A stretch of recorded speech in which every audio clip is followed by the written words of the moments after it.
Summary. Indian national ಅಂತೂ ಇದ್ದೇ ಇರ್ಬೇಕು ನೀವು.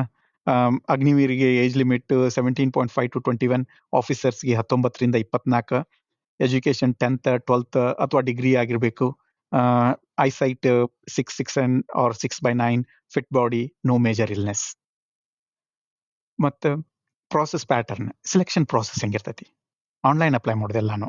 ರಿಟರ್ನ್ ಎಕ್ಸಾಮ್ ಮೋಸ್ಟ್ಲಿ GK ಇರ್ತೈತಿ, general knowledge, English, maths, reasoning. Physical test around 1.5 kilometre to 2 kilometre ಓಡಬೇಕು, ಪುಷಪ್ ಮಾಡಬೇಕು, ಸಿಟಪ್ ಮಾಡಬೇಕು. ಫಿಟ್ನೆಸ್ ಅಂತೂ ಇರಲೇಬೇಕು. ಯಾಕಂದ್ರೆ ಇದು ನೀವು ನಾನ್ ಟೆಕ್ನಿಕಲ್ ಅಂತಂತಂದ್ರೆ ನೀವು ಸಪೋರ್ಟಿಂಗ್ ಸಿಸ್ಟಮು ವಾರದ ಇದ್ದಾಗ ಸಪೋರ್ಟಿಂಗ್ ಸಿಸ್ಟಮ್ ಅವ್ರ ಜೊತೆ ಹೋಗ್ಬೇಕು.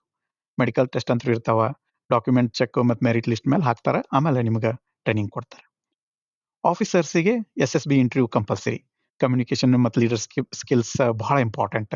ಯಾಕಂದ್ರೆ ಒಂದು ದೊಡ್ಡ ಯೂನಿಟ್ ನಿಮ್ಮ ಕೈಯಾಗ ಕೊಟ್ಟಿರ್ತಾರ ಅಂತಂದ್ರೆ ಆ ಥರದ ಲೀಡರ್ಶಿಪ್ ನೀವು ತೋರಿಸ್ಬೇಕು. ಮತ್ತು exam dates normally twice a year ಇರ್ತಾವ. ಇದ್ರ ಎಕ್ಸಾಕ್ಟ್ ಡೀಟೇಲ್ಸ್ ಅವ್ರ ವೆಬ್ಸೈಟಿಗೆ ಹೋಗಿ ಚೆಕ್ ಮಾಡ್ರಿ. ನನಗೆ ಗೊತ್ತಿರುವಂಗೆ ಆರ್ಮಿಗೆ ಜನವರಿಂದ ಮಾರ್ಚ್ ಒಳಗೆ, ಆಗಸ್ಟಿಂದ ಅಕ್ಟೋಬರ್ ಒಳಗೆ ಕರೀತಾರೆ. ಏರ್ಫೋರ್ಸ್ದವ್ರಿಗೆ ಏಪ್ರಿಲ್ ಒಳಗೆ ಮತ್ತು ಅಕ್ಟೋಬರ್ ಒಳಗೆ ಕರಿಬಹುದು. ನೇವಿ ಒಳಗೆ ಫೆಬ್ರವರಿ ಮತ್ತು ಸೆಪ್ಟೆಂಬರ್ದಾಗ ಕರಿಬಹುದು. ರಿಮೈಂಡರ್ಸ್ ಇಟ್ಕೋರಿ, ಯಾವಾಗಲೂ